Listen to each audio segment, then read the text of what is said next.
Hello everyone, Drudge here. Welcome back to Saturday Suggestions video.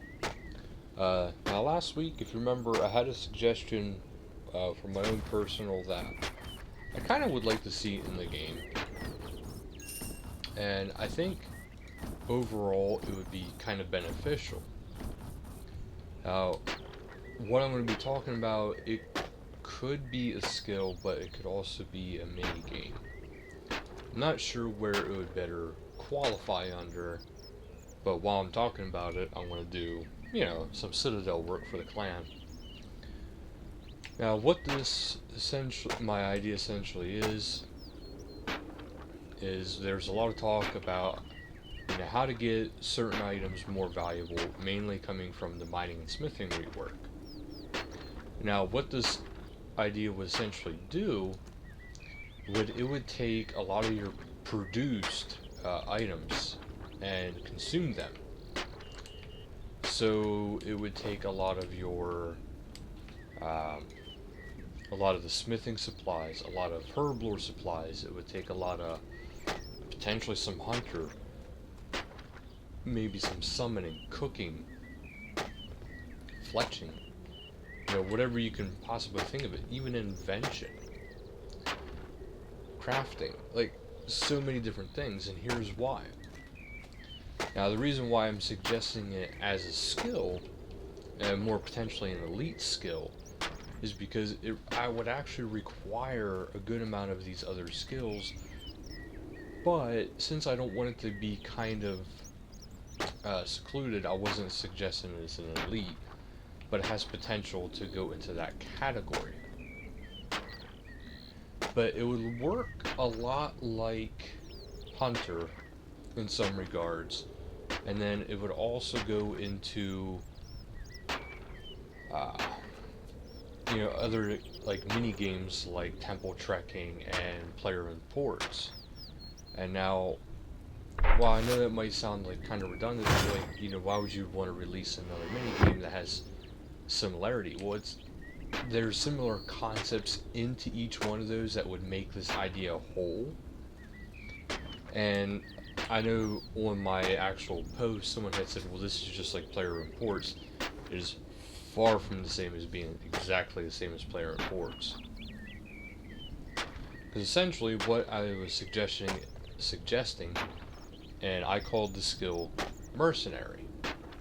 Because what you would be doing is you would be the mercenary leader, and you would be sending your mercenaries out on missions. That's where it's kind of similar to ports, because you got to recruit these people and then send them out. Now, the one thing I personally like is first I'll go over the recruiting process. You have to, first of all, hire them. So once you hire them, it costs X amount of gold, and you can have different types of mercenaries. The higher the gold, the better the type of mercenary they really are. And how you get the best types of mercenaries is by completing quests or doing stuff in the game. Because if you think about it, a lot of times a soldier will not follow their commander or leader in those kind of situations unless they have proven themselves worthy in some sort of fashion that impresses them. If you go and play games like, Skyrim and stuff like that, usually the leader is the strongest one. So essentially, it's kind of how this is kind of based. So you would have to be the strongest one. But now here's where it gets kind of interesting. So basically, that's how it would be for as far as recruiting goes. And also, you can only recruit up to a certain level. So if you're, I forget how the exact ratio was. I think it was like at level 1 you can have 1, at level 11's 2, all the way up to level 99, which eventually you get to have 10. Now there's a big reason why I say 10. That's because eventually these mercenaries, you can actually send them to go do a raid. And while, yeah, they'd be going doing a raid, there's a lot of more going on as to what you get from this and what you're spending just to get that stuff. So first off, you hire your mercenary. They all start at the same exact level. And by that, I mean they level up just like your combat levels up. So they would start at level 10 hit points, level 1 attack, level 1 strength, level 1 defense, range, prayer, magic, and maybe summoning. Not entirely sure if that should or should not be included. But see, now here's another thing that I didn't even include in this post. This could actually be branched out into skilling too. So let's say you have a lot of, PvPers, or let's just player versus monster people, people who just purely love combat, but they don't like skilling. You could hire these mercenaries to do, and like, it could be kind of in like an area where how player reports is. You would have your combat area, you could have your skilling area, you could have, different areas throughout it. But now what would happen is you would I like discussing the combat one because it's the easiest one to go for. But it could be done with all skills really. And all types of information really. So what would be done is, let's say, for the sake of combat, you have, let's say you have 5 mercenaries. They're all relatively decent level. You can send them out into missions. Just like in player reports, you can send them out into missions. But before you even send them out, this is where it comes into play of item sync and potentially gold sync, since you actually have to hire them and spend money on them. Because when you send them out, for combat at least, they can die. And also, the skilling ones, depending on what you're sending them out to do, let's say you're sending them out to get blue dragon skills.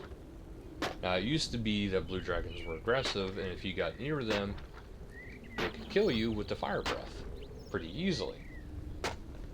So there is potential to make the danger into the skilling category as well. It's just if it actually gets done that way or not. But as far as the skilling one goes, well, the combat one, this is where a lot of the consumption starts getting down, because you have to hire them, and they can die. Now, if they die, they're gone. You have to get a whole entire new recruit. You have to build them back up. It's kind of a punishing system. Now, there is ways you can safe check and you can protect them, but I never want it to be where you can 100% protect all their stuff. Otherwise, there is no risk. So what you would be doing is, just like the equipment slot for here, for your own character, each person, when you go to examine them or equip them, they have all the exact same slots. They can use all the exact same type of gears. So you can have them go out in full rune if they have the levels for it and accomplish stuff. Also, I should mention, Slayer should be mixed into this. This way you can have them go on a Slayer task, kill Slayer creatures. That's another thing. That would be a big one for a lot of people. Now, they wouldn't be doing your Slayer task, they'd be doing their own Slayer task that you give them. So that's what you would be doing there. Now,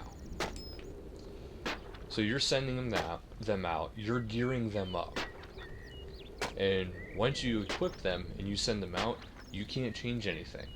Now, when they come back, you can change their equipment, you can change their gear, etc., etc. But also, besides just the gear alone, they have their own inventory.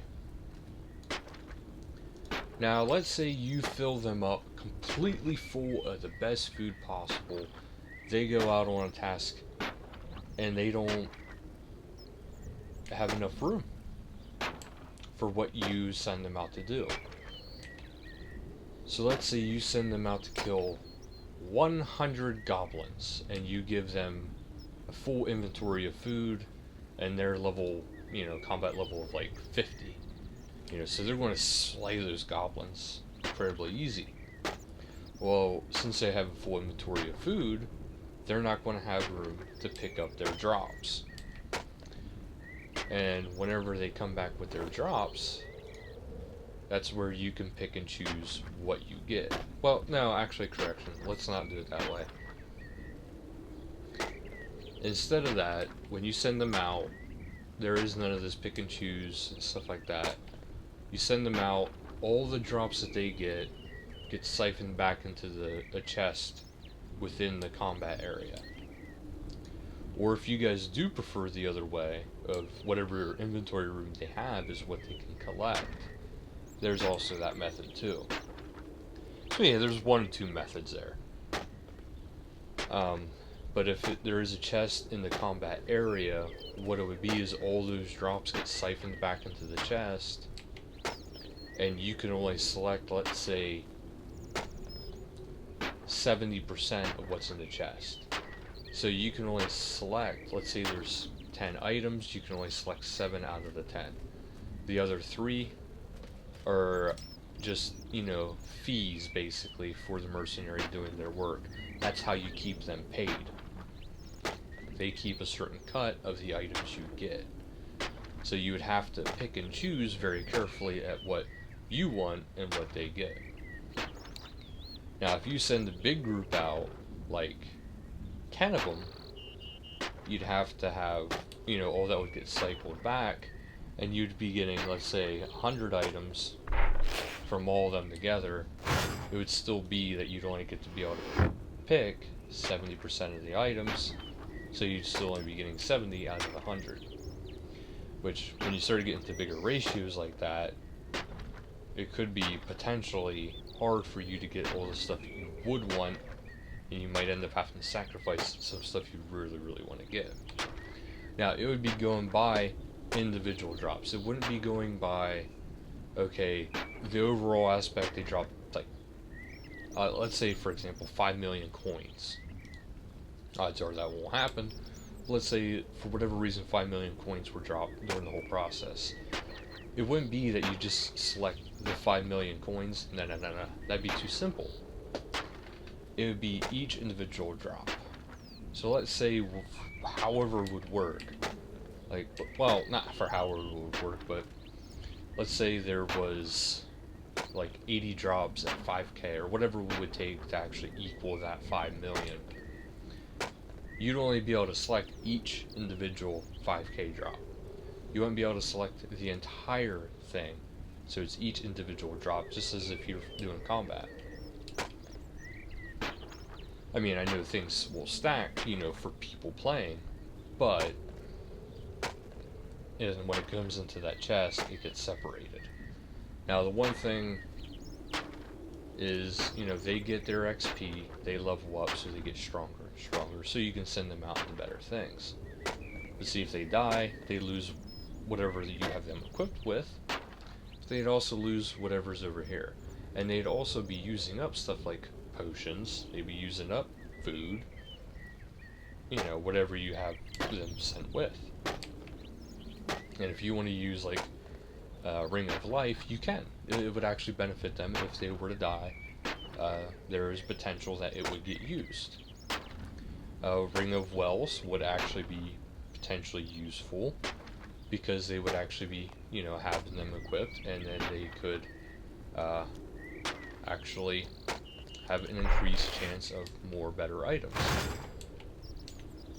So you got to keep in mind, all those things would be potential sync, because you also have to have them equipped appropriately for their task. You can't, let's say, throw them out to go fight the camel warriors in the desert and not have them have any way to protect themselves from the heat, or you can't have them go fighting a bunch of blue dragons and they don't have any type of anti-fire. It doesn't work like that. What you would have to do then is you would have to have it so they would have to have maybe a dragon fire shield, anti-dragon shield, what have you. Otherwise they're going to get burned up and killed by the dragons. So you have to supply all the items. You have to treat it as if it's you fighting these creatures. whatever can affect you can affect them. Simple as that. Now, since we're getting into the more complicated features, it's not really too complicated yet. Because so far, you can only have so many mercenaries per level, and up to, a total of 10 at 99. Once you hit 10, that means they can go into raids. Now, in order to unlock certain things, you have to have done it once previously. You have to have entered the area at least once. So if you had entered the raids and then you left, they can now enter the raids. Now, I know that might sound kind of cheap, but you have a lot of skillers out there who would like to get some potential unique drops that are kind of only released through combat.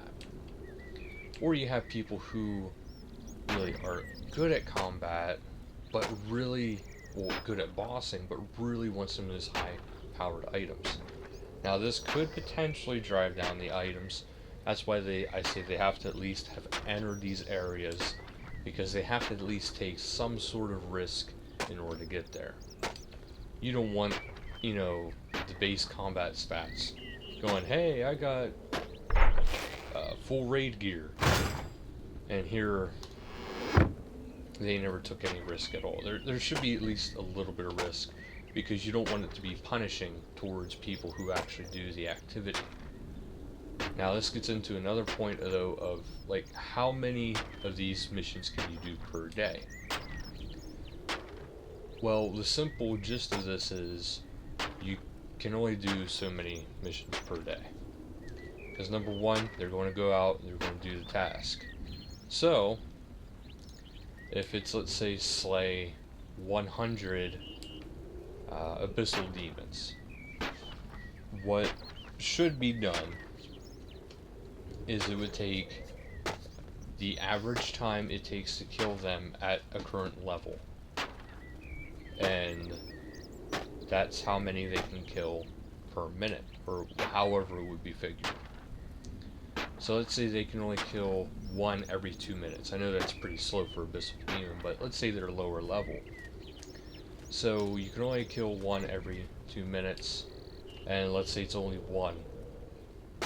So right there, it's going to take about 2 hours for them to complete it, and then it's going to take an additional 15 for them to get there, and an additional 15 to get back.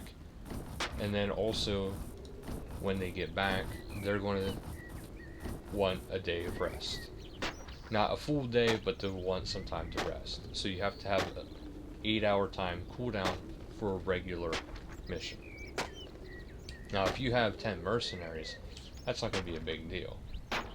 But see, if you have this where they can just keep going out every single time they come back, or even just a limited number of mounts that you can send them out just like the player imports, and just the further they have to travel, the longer it's going to take them to do it. But in here, it's more of the complexity of the creature, the longer it takes them to do it. Now, there will be, when it comes time for the bosses, because bosses I do feel should be included in this. These are going to be like a special assignment that you can only assign one boss per day. And now I know I mentioned raids a couple of times. As far as raids are concerned, you can only assign one raid per week. You can't keep having them go to the raids every single day. No, they can only do raids once per week. And also, you got to keep in mind, if they do the raid, they could die. So they could lose all the items they're carrying, all the items you have equipped, all the items you have them in their inventory, everything. So let me know what you guys think of a concept like that. Now, also, I should mention, if you do send them out to go kill a boss, let's say the King Black Dragon, it can only kill one Black Dragon per task. So that means it gets one Black Dragon, or one King Black Dragon per day. Or if you go one Araxor per day. But you can only send the limit as to what can attack them. So if it's a solo boss and only one person can attack that boss, like I think Telos is a solo boss. You can't have a group of people go in to fight him. Only one mercenary can fight that boss, where you can send the rest out to do whatever else. So you got to pick and choose very carefully. You got to know there is a risk, but there is also potential for mass reward. Now, the boss mechanics, like Telos, where it keeps getting harder and harder and harder, you could set up to certain enrage percentage. So that means if you don't want them to keep going till 100% rage, you'd have them set to maybe 5%. See how he handles that. Then go to 10% until you can see like he's starting to struggle or he's not doing so good. You know, you can do it that way, or you can just keep pushing and hoping for the best. Maybe get some amazing gear. Now keep in mind, it is an AI, so there is no guarantee that they will live during these kind of tasks. Because I don't know how smart or dumb Jaggeds would make the AI. I would like to think they would make it up to par with the average boss or skiller or PVMer skill level wise. Not so much this skill level, but you know, your playing skill level. So this way it's not all, you know, one-sided. So this is the suggestion. It's to release either minigame or skill called Mercenaries. Once you get to level 9, up to level 99, you can have 10 mercenaries. You have to equip them. You have to give them their inventory. You have to level them up, and how you level them up, of course, is by sending them out on missions, and then they level up. Just like you do. So you don't want to send them to KBD right away. They would die. And then you would lose whatever they had, including your hiring fee. So there is that. But yeah, so what it would be is that, and then people who quest, they get more unique mercenaries, stronger mercenaries, better ones that maybe have special unique abilities that might help them for different tasks or different bosses, or you know, whatever may come. I think that would be a good way to have an incentive to go out and do some quests, because then you can get some better stuff from that. This is also a way to sync items, because obviously there are going to be mercenaries that die, especially if you send them out to a boss fight. Sorry, it's going to happen. And then you have to start all the way from the bottom and build them back up, and you just lost whatever gear you gave them. So if you give them crap gear, they're going to do a crap job. Simple as that. But yeah, so it would be an item sync, gold sync. People can potentially get some items, but you have to have at least entered the area in order to get it started for certain areas. You have to have access to these areas, and your guys have to have the levels for it. So let me know what you guys think of this idea. Also, let me know if I jumbled it all up. Maybe I'll do a clarification of what I meant.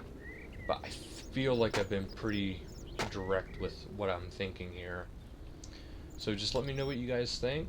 If you guys like the idea and you want Jaggeds to look at this video, feel free to you know, tag them in it and let them know. Say, hey, check this out. But otherwise, thank you guys so much for watching. Until next time, later guys.